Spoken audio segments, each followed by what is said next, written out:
Hello friends, आप सभी का बहुत बहुत स्वागत है फिर से ज्ञान सेतु यूट्यूब चैनल पर। और दोस्तों, नए वित्त वर्ष की आईटीआर फाइल करने का समय अब शुरू हो चुका है।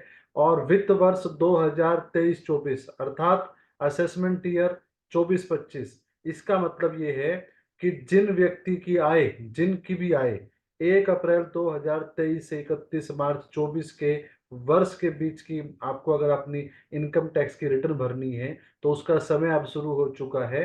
तो उससे पहले हमें ये जानना जरूरी है कि किन किन लोगों को आईटीआर फाइल करना कंपलसरी है। वो अपने दायित्व से नहीं बच सकते, उनको आईटीआर फाइल करना ही करना है। और आईटीआर भरने के क्या फायदे हैं, हमें कौन सा आईटीआर का फॉर्म जो है वो भरना चाहिए, हमारी कौन सी इनकम पर कौन सा आईटीआर का फॉर्म लागू होता है, इन सब बातों की चर्चा जो है आज की हम इस वीडियो में करेंगे। दोस्तों, इस वीडियो में आपको अगर कोई भी सुझाव मुझे देना है या कोई नेक्स्ट टॉपिक सजेस्ट करना है तो कमेंट सेक्शन में जरूर देना। दोस्तों, जैसे ही हम इनकम कमाना शुरू करते हैं, हमारी इनकम का सोर्स हो सकता है। और इनकम के सोर्स के हमारे, जैसे आप सभी ने देखा होगा, या तो हम नौकरी करते होंगे तो इनकम फ्रॉम सैलरी आएगी, अगर हम बिजनेस करते होंगे तो income from business and profession आएगा, अगर हमारे को कोई प्रॉपर्टी से इनकम आ रही है रेंट की तो इनकम फ्रॉम हाउस प्रॉपर्टी आएगी, अगर हम ना कोई कैपिटल असेट्स हमने बेची है तो कैपिटल गेन से इनकम आएगी हमारे को। और इनके अलावा, इन चारों के अलावा भी अगर कोई सोर्स बच जाता है तो हमारे को इनकम फ्रॉम अदर सोर्सेज आएगा। तो आइए चर्चा करते हैं फ्रेंड्स कि ऐसी कौन कौन से सोर्स हैं। मैं आपको स्क्रीन शेयर के माध्यम से एक बार दिखाना चाहूंगा। एक मिनट।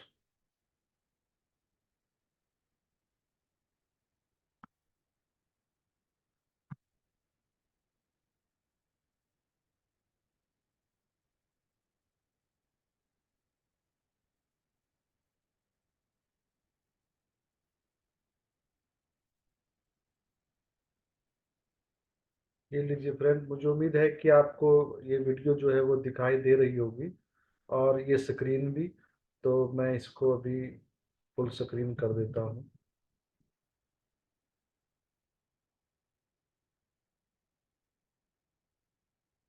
फ्रेंड्स, मैंने आपको बताया कि इनकम हमारी जो है वो कहाँ कहाँ से आ सकती है। Income from salary, income from business profession, income from house property, income from capital gain, और इनकम फ्रॉम अदर सोर्सेज।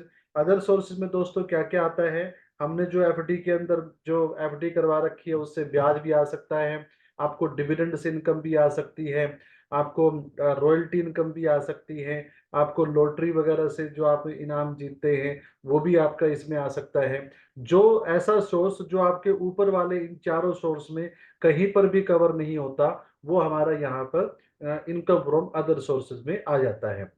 तो दोस्तों, ये तो बात हुई कि हमारे को कहाँ कहाँ से इनकम हो सकती है।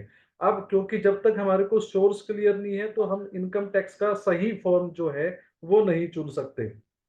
दोस्तों, इनकम टैक्स के जो फॉर्म नोटिफाइड किए गए हैं central board of direct taxability द्वारा, वो 1 से लेकर 7 तक है। आईटीआर 1, 2, 3, 4, 5, 6, 7। आपने आम बोलचाल की भाषा में बहुत बार सुना होगा कि उसने आईटीआर 1 भर रखी है, उसने आईटीआर 4 भर रखी है। तो ये आईटीआर 1 से लेकर किन किन लोगों को आईटीआर 1 भरना है, किन को 2 भरना है, इसके बारे में बहुत ध्यान से चर्चा करते हैं दोस्तों। तो देखिए, सबसे पहले आईटीआर 1। आईटीआर 1 किनको फाइल करना होता है, हर वो रेजिडेंट इंडिविजुअल, हर व्यक्ति जो रेजिडेंट भी है, इंडिविजुअल है, जिसकी total income up to ₹50 lakh, अगर 50 लाख रुपए तक है, फ्रॉम फॉलोइंग सोर्सेज, इन सोर्सेज से। अगर आपकी इन सोर्सेज से, जैसे कि सैलरी से अगर आपको इनकम आती है तो इनकम फ्रॉम आईटीआर का 1 फॉर्म जाएगा। अगर आपको एक हाउस प्रॉपर्टी है आपके पास है, वहां से कोई रेंटल इनकम आपके पास, मान लीजिए नीचे आप रहते हैं, ऊपर आपने किराए पे दे रखा है, ये बहुत चलता है शहरों में। तो अगर आपने ऐसा कोई इनकम आपके पास आ रही है तो 1 हाउस प्रॉपर्टी से आपके पास इनकम आ रही है तो वो भी आप इसमें ले सकते हैं आईटीआर 1 में। और तीसरा, कोई भी अदर सोर्स की इनकम, जैसे सेविंग अकाउंट का इंटरेस्ट हो गया, एफडी का इंटरेस्ट हो गया, तो वो सारे अदर सोर्स, लेकिन उसमें winning from horse, income from horse race और लॉटरी की इनकम जो है वो वहां नहीं आएगी। और एग्रीकल्चर इनकम केवल ₹5,000 तक अगर आपकी है तो आपको ITR 1 का फॉर्म फाइल करना है। ITR 2 किसे फाइल करना है दोस्तों? देखिए, अगर आप ITR 1 नहीं भर पा रहे हैं और आपके पास बिजनेस की इनकम भी नहीं है, तो आपको ITR 2 फाइल करना है। ठीक है? जैसे कि आपने एग्रीकल्चर इनकम आपकी 5,000 रुपए से ज्यादा है, तो आप ITR 2 ही फाइल करेंगे। ठीक है जी।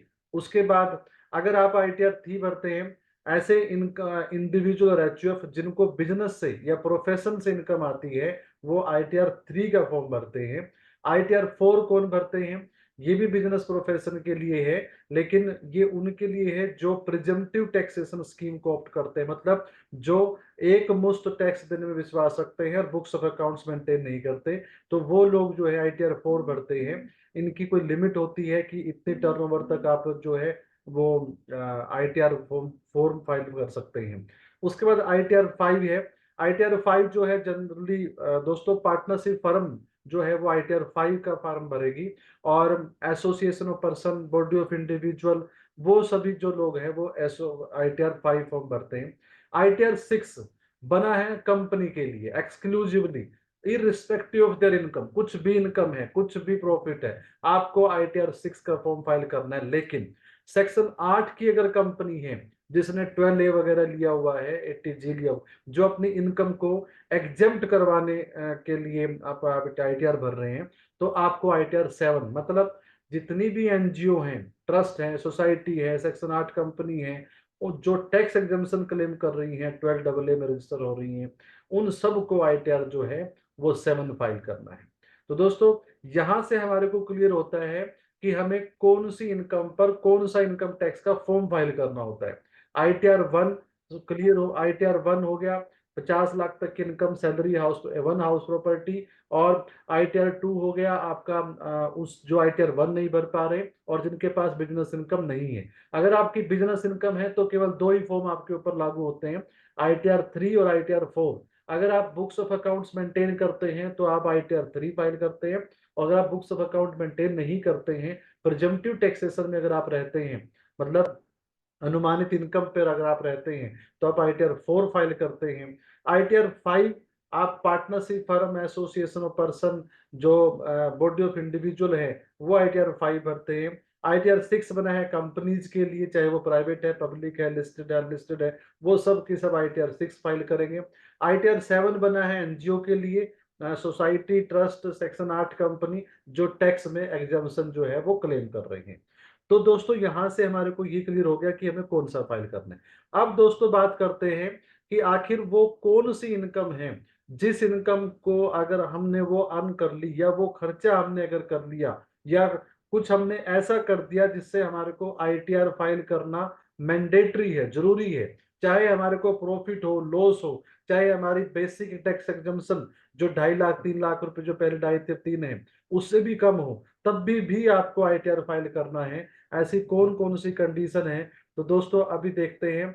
सबसे पहला, अगर आप 50 लाख रुपए से ज्यादा, अगर आप 50 लाख रुपए से ज्यादा वन और मोर सेविंग अकाउंट में अगर आप पैसे जमा करवाते हैं आपके अपने सेविंग अकाउंट में, तो आपको ITR फाइल करना जरूरी है। ये पहले लिमिट होगी सेविंग अकाउंट की, अगर आप सेविंग अकाउंट में 50 लाख रुपए से ज्यादा जमा करवाते हैं एक साल में। दूसरा, करंट अकाउंट। करंट अकाउंट में अगर दोस्तों आप 1 करोड़ रुपए से ज्यादा अगर आप पैसा जमा करवाते हैं, एक या मान लीजिए आपके एक से ज्यादा करंट अकाउंट है, सब में मिलाकर अगर आप 1 करोड़ रुपए से ज्यादा एक वित्त वर्ष में, ये सारी बातें हो रही है वित्त वर्ष की, वित्त वर्ष 2023-24 की, ठीक है। हमें अभी जो ITR फाइल करनी है वो वित्त वर्ष 23-24, मतलब कर निर्धारण वर्ष 24-25 की भरनी है। तो आप अगर आपने कोई भी व्यक्ति, अगर आपने 1 करोड़ रुपए से ज्यादा अपने करंट अकाउंट में जमा करवाया है, तो आपको ITR फाइल करना जरूरी है, चाहे आपको लॉस हो, चाहे आपको प्रॉफिट हो। उसके बाद अगर आप विदेश यात्रा करते हैं, देखिए अभी जैसे बच्चों की स्कूलों की छुट्टियां पड़ गई है और आप छुट्टियों में विदेश घूमने जाते हैं, और विदेश घूमने जाते हैं तो दोस्तों आपने देखा होगा कि हमारा पैसा खर्च हो जाते हैं वहां पर 2 लाख रुपए, और उससे अगर ज्यादा खर्च हमारी विदेश यात्रा पे हो जाता है, तब भी आपको इनकम टैक्स की रिटर्न फाइल करना जरूरी है, जरूरी है। ठीक है। तो विदेश यात्रा करते वक्त ये बात बिल्कुल ध्यान में रखें कि आपको आईटीआर फाइल करना मैंडेटरी है। ठीक है। उसके बाद अगर आप प्रोफेशनल हैं और आप 10 लाख रुपए से ज्यादा की इनकम आपको होती है, तब भी आपको आईटीआर फाइल करना जरूरी है। बिजनेसमैन को तो देखो ये एडवाइस दी जाती है कि वो हमेशा अपनी आईटीआर फाइल करे ही, तो क्योंकि बिजनेस है तो आईटीआर आपको फाइल करनी ही करनी चाहिए। ठीक है। वैसे 60 लाख का क्राइटेरिया है टर्नओवर का, बट फिर भी आपको जो है आईटीआर बिजनेसमैन को तो फाइल वो अवॉइड कर ही नहीं सकता। उसके बाद इलेक्ट्रिसिटी बिल। दोस्तों आप बिजली का बिल आप यूज करते हैं, कई बार कैसा होता है कि मैं अपने परिवार के भी मेंबर का बिजली का बिल अपने अकाउंट से भर देता हूं, तो उसमें थोड़ा सा सावधानी बरतें। आप अपने बिजली का बिल अगर आप पूरे साल में 1 लाख रुपए से ज्यादा जमा करवाते हैं, तब भी आपको आईटीआर फाइल करना जरूरी है। ठीक है। तो इस चीज का विशेष ध्यान रखें। उसके बाद अगर आपका कहीं से टैक्स कट जाता है, मान लीजिए, देखिए टीडीएस के बहुत सारे सेक्शन हैं। जैसे आपने सैलरी पे टीडीएस कट गया, आपको कोई ब्याज मिला था बैंक से, उस पर टीडीएस कट गया। ठीक है। और आपको प्रॉपर्टी आपकी एक्वायर हुई थी, उस पर टीडीएस कट गया। जो भी अब आपको अमाउंट मिलता है पेयर की तरफ से, अगर वो टीडीएस आपका कटता है 25,000 रुपए से ज्यादा, तब भी आपको आईटीआर फाइल करना जरूरी है। और वैसे दोस्तों मैं आपको बताऊं, आप भले ही टैक्स आपका 25,000 रुपए से कम भी कटेगा, तब भी आप आईटीआर फाइल करना चाहोगे, क्योंकि वो आमतौर पर देखा जाता है, क्योंकि आप अपना टैक्स क्लेम तो करना ही होता है ना। उसके बाद अगर आप सीनियर सिटीजन हैं, तो ये 25,000 की लिमिट जो है, इसको बढ़ाकर कर दिया गया है 50,000 रुपए। यानी अगर 50,000 रुपए तक की अगर आपकी इनकम है, तो आपको 50,000 रुपए से ज्यादा अगर आपका टीडीएस कटता है, तो आपको आईटीआर फाइल करना जरूरी है। उसके बाद आता है दोस्तों, अगर आपकी विदेश में कोई संपत्ति है, विदेश में संपत्ति है अगर आपकी, और उस संपत्ति से आपको बेनिफिट मिलता है, आपको बेनिफिट मिलता है, बेनिफिशियरी है उस संपत्ति के, तब भी आपको आईटीआर फाइल करना जरूरी है, जरूरी है।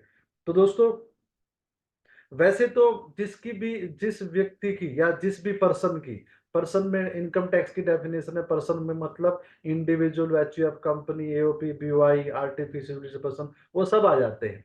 जिस भी व्यक्ति की इनकम, जिस भी पर्सन की इनकम बेसिक एग्जम्पशन लिमिट जो 2.5 लाख पे 3 लाख है, उससे ज्यादा है, अगर आपकी 3 लाख रुपए से ज्यादा इनकम है, तब तो आपको आईटीआर फाइल करना ही करना है, तब तो आपको आईटीआर फाइल करना ही करना है। परंतु अगर आपकी, तब तो ये शर्तें आप देखें या ना देखें तब फर्क नहीं पड़ता। लेकिन आप कहते हो कि भैया मुझे तो, मेरे तो प्रॉफिट ही कुछ नहीं हुआ, मैंने तो सिर्फ 10,000 रुपए कमाए, लेकिन 10,000 रुपए प्रॉफिट कमाया, आपकी बेसिक एग्जाम्पशन लिमिट से कम आ गई, लेकिन आपने इनमें से कोई एक क्राइटेरिया पूरा कर दिया। अगर आपने इनमें से अगर कोई एक भी क्राइटेरिया अगर आपने पूरा कर दिया, तो भी आपको आईटीआर फाइल करनी है, उधर चाहे आपको प्रॉफिट है चाहे आपको लॉस है। तो इस चीज का जो है वो विशेष ध्यान रखना है दोस्तों, ताकि हम अपनी आईटीआर को सही से फाइल कर सके। आपने आईटीआर के फॉर्म देखे कि कौन सा फॉर्म मुझे लगता है, कौन सा फॉर्म मेरे ऊपर एप्लीकेबल है। उसके बाद आपने देखा कि किन किन लोगों को आईटीआर भरना जरूरी है। अब दोस्तों बात करते हैं, एक बड़ा ही कॉमन सा चीज है, वो ये है कि मैंने आईटीआर तो भर दी, मेरे को आईटीआर भरने, और कई लोग पूछते हैं आईटीआर भरने के फायदे क्या है। तो दोस्तों वैसे तो अनगिनत तो फायदे हैं, लेकिन मैं कुछ को निकाल पाया हूं जो जो हमें देखने चाहिए।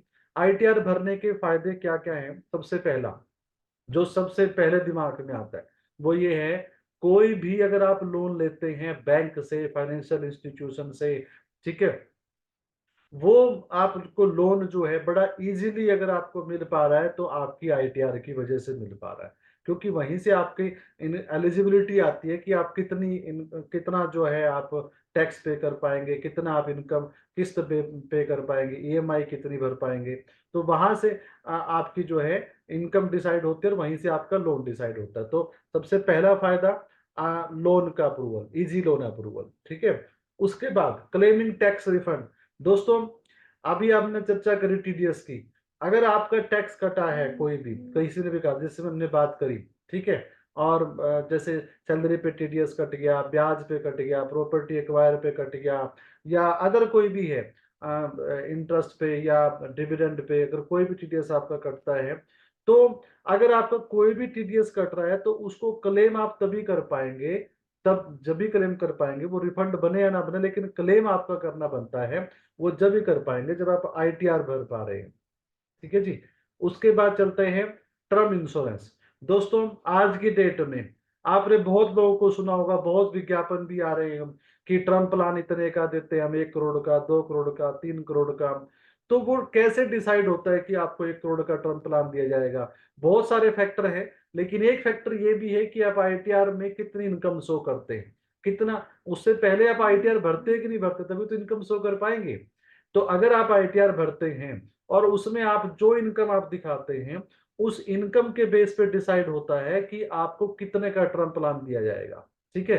तो ये होता है कि आप टर्म प्लान लेने के लिए भी आपको जो है आईटीआर फाइल करना जरूरी है, मतलब आईटीआर फाइल करते हैं। उसके बाद एक्सेस टैक्स पेमेंट कर दिया आपने कोई, मान लीजिए मेरा सैलरी पे टीडीएस कटता है, लेकिन बाद में मुझे पता चला कि मेरा तो टैक्स बनता ही था, मेरा तो वैसे ही टीडीएस काट लिया उन्होंने।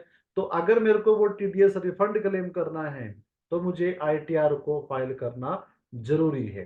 ठीक है दोस्तों। उसके बाद आपका इनकम का प्रूफ। दोस्तों आपने कई बार देखा होगा, बहुत सारे बार बैंक तो लोन के लिए मांगते ही इनकम प्रूफ। बैंक में आप लोन लेने जाते हैं, सबसे पहले वो क्या पूछता है आपसे? वो ये कहता है क्या आप आईटीआर भरते हैं? आपने कहा हाँ भरता हूं। तो वो कहते 3 साल की आईटीआर कंप्यूटेशन दे दो, यही कहते हैं। तो 3 साल की अगर आईटीआर कंप्यूटेशन मांग रहे हैं तो वो क्या डिसाइड करते हैं? आपकी इनकम का प्रूफ मांग रहे हैं आपसे। आप अपने बच्चे का एडमिशन करवाते हैं स्कूल में, ठीक है, उस बच्चे के एडमिशन के लिए भी आपके पेरेंट्स की इनकम का प्रूफ मांगते हैं। तो वो इनकम का प्रूफ क्या होता है? आईटीआर होता है। और बहुत सारी जगह पर ये एड्रेस का प्रूफ भी माना जाता है। ठीक है। तो आपकी इनकम का प्रूफ जो है वो आईटीआर होता है। उसके बाद मान लीजिए दोस्तों एक सिचुएशन है, मान लीजिए मैंने इस साल काम किया और मेरे को लॉस हो गया। मैं कहता हूँ भाई सरकार जो है टैक्स मेरे को, इनकम पे तो मेरे से टैक्स ले लेती है, लेकिन लॉस पे मेरे को सरकार टैक्स वापस नहीं देती या कुछ मेरे को फायदा नहीं देती। तो सरकार ने कहा कि जिस साल आपको लॉस है हम उस साल आपसे टैक्स नहीं लेंगे, बनता भी नहीं है। लेकिन और फायदा सुनिए, अगर आपको इस लॉस को कैरी फॉरवर्ड करना है, मतलब अगले साल मेरा हो जाता है प्रॉफिट, तो अगले साल मैं कहता हूं भैया मेरा इतना सारा प्रॉफिट हो गया, मैं पिछले साल मुझे लॉस था, तो इस साल मेरे से सरकार टैक्स ले लेगी। सरकार कहती है रुकिए, आप एक काम करिए, जो इनकम आपने इस साल कमाई है उस इनकम में से पहले वो लॉस घटाओ जो आपको पिछले साल हुआ था। वो टाइम पीरियड है, कोई 4 साल 8 साल, ठीक है, इस तरह से। तो 8 साल में डिवाइड करके वो एकदम से करोगे तो सारा प्रॉफिट खत्म हो जाएगा। वो कह रहे हैं भैया 8 साल के दौरान आप, जिस मान लो 40,000 का लॉस हुआ है, तो 40,000 डिवाइड बाई 8, 5,000 रुपए, 5,000 रुपए आप आने वाले 8 साल में अपने इनकम से जो है वो घटा लीजिए। ये सब चीजें कहाँ हो पाएगी? जब आप आईटीआर फाइल करते हैं, जब आप इनकम टैक्स की रिटर्न फाइल करते हैं। तो बहुत सारे बेनिफिट है। और एक बेनिफिट मैं आपसे बताता हूं, क्विक वीजा प्रोसेसिंग। दोस्तों ये मुझे बताने की जरूरत नहीं है कि आज के टाइम पे हिंदुस्तान के अंदर से बहुत सारे जो युवा है, बच्चे हैं, वो स्टडी के लिए, अच्छी पढ़ाई के लिए, नौकरी के लिए वो फॉरेन में जाते हैं। कनाडा हो गया, ऑस्ट्रेलिया हो गया, अमेरिका हो गया, वो बहुत सारी फॉरेन विदेश उसमें जाते हैं। तो वहां पर वो क्या करते हैं, उसके बाद वीजा को, क्योंकि वहां जाने से पहले आपका वीजा क्लियर होता है, और वीजा आपका तभी क्लियर होता है जब आपके पास इनकम का एक सॉलिड प्रूफ हो। और इनकम का जो सॉलिड प्रूफ होता है वो होता है आपका नेटवर्थ के अलावा इनकम टैक्स की रिटर्न। तो इनकम टैक्स की रिटर्न के और भी बहुत सारे फायदे हैं जो हम यहाँ पर शायद नहीं डिस्कस कर पा रहे, या समय की कमी की वजह से मैं यहाँ नहीं लेके आ रहा। लेकिन ये वो चीजें, आज आप म्यूचुअल फंड में इन्वेस्ट करते हैं, आज आप प्रॉपर्टी में इन्वेस्ट करते हैं, कल को मान लीजिए कोई आपने ट्रांजेक्शन कर दी किसी के साथ, और इनकम टैक्स डिपार्टमेंट आपसे पूछता है कि ये पैसा आपके पास कहाँ से आया, ठीक है, तो आपके पास एक सोर्स ऑफ इनकम दिखाने के लिए आपके पास आईटीआर का होना जरूरी है। तो इसलिए दोस्तों आईटीआर भरना जो है वो आप शुरू कर दे अगर आपने अब तक नहीं किया है। और अगर आप कर रहे हैं तो उचित फॉर्म जो आपके ऊपर एप्लीकेबल जो फॉर्म है वो आप फॉर्म भरें, और उस फॉर्म के साथ आप आईटीआर को जो है अपने कंसल्टेंट से सलाह लेकर, अपने टैक्स कंसल्टेंट से सलाह लेकर आईटीआर को फाइल करवाएं। तो दोस्तों मुझे उम्मीद है कि आज की वीडियो जो है आप सभी को पसंद आई होगी और काम की भी लगी होगी। ऐसा लगा होगा कि भाई शायद ये हमारे काम आ सकती है। दोस्तों आप में से अगर ये किसी के भी काम आ सकती है वीडियो, तो मैं अपने आप को सौभाग्यशाली समझूंगा। और इस चैनल का पर्पस दोस्तों ज़्यादा से ज़्यादा नॉलेज को, जागरूकता को, क्योंकि इस चैनल का नाम है ज्ञान सेतु। तो हम सेतु बना बनाकर जहां तक आप तक पहुंच सकते हैं वहां तक पहुंचने की पूरी कोशिश करेंगे। आप लोगों के भी कोई सुझाव है, कोई भी आपका सवाल है, तो आप कमेंट सेक्शन में जरूर डालना। ऐसी ही इंफॉर्मेटिव वीडियो के साथ हम मिलते हैं नेक्स्ट एक वीडियो में। तो तब तक के लिए बहुत बहुत धन्यवाद। बहुत बहुत धन्यवाद। जय हिंद।